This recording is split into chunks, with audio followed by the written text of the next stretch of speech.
మన మట్టే మాట్లాడుతుంది. మట్టి మాట్లాడటం ఏంటి సార్? ఈ దేహం మనది కాదు, మన దేశం కోసమని పోరాడిన ఎందరో యోధులను తన వడిలో కలుపుకున్న ఈ మట్టే మాట్లాడుతుందమ్మా. అంటే దేశం అంటే మట్టా సార్? దేశం అంటే మట్టి కాదమ్మా. మరి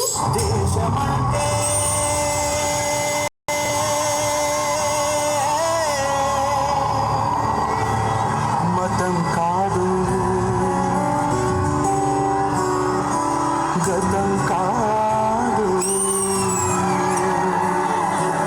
అడవి కాదు, గొడవ కాదు, అన్న చూసి గన్ను కాదు, క్షుద్రవేదం పాడుతున్న ఉగ్రవాదం కాదు కాదు, తీవ్ర వ్యాధిగా మారుతున్న తీవ్రవాదం కాదు కాదు.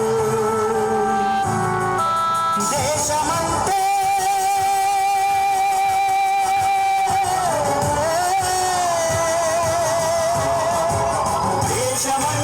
మట్టి కాదు, దేశమంటే మనుషులు, దేశమంటే మనుషులు, దేశమంటే మనుషులు. మనుషులంటే మన యోధులే కదా సార్? అవునమ్మా. అయితే వాళ్ళలో కొందరి గురించన్నా మాకు చెప్పండి సార్.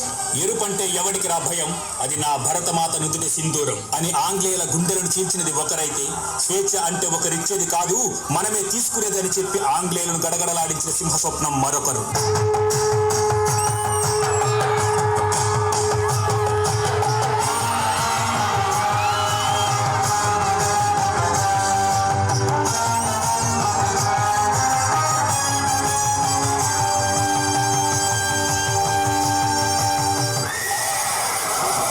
దోపిడీలను అన్యాయాలను అరికట్టాలంటే స్వాతంత్రం కోసం తిరగబడటమే శరణ్యమని ఎదురు తిరిగిన మన్నం వీరుడు ఒకరైతే, విప్లవం మానవ జాతికి శాశ్వత హక్కు, స్వతంత్రం ప్రతి ఒక్కరి జన్మ హక్కు అని దేశం కోసం ప్రాణాలు అర్పించిన నిప్పు కణం మరొకరు.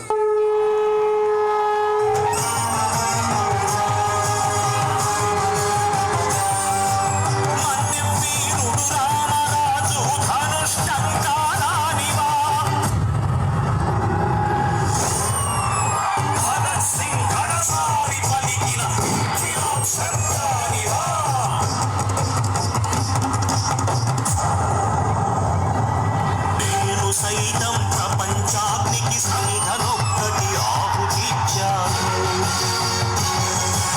నేను సైతం విశ్వవృష్టికి అశ్రు ఒక్కటి ధారపోశాను, నేను సైతం భువన ఘోషకు వెర్రి గొంతుక విచ్చి ఘోషాను, నేను సైతం ప్రపంచాగ్నికి సన్నిధనొక్కటి ఆహుతిచ్చాను.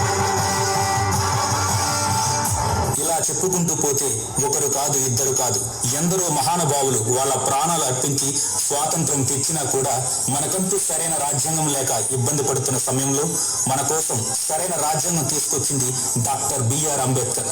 ఆ రాజ్యాంగాన్ని అమలుపరిచిన రోజు జనవరి 26. దీన్నే మనం గణతంత్ర దినోత్సవంగా జరుపుకుంటున్నాం.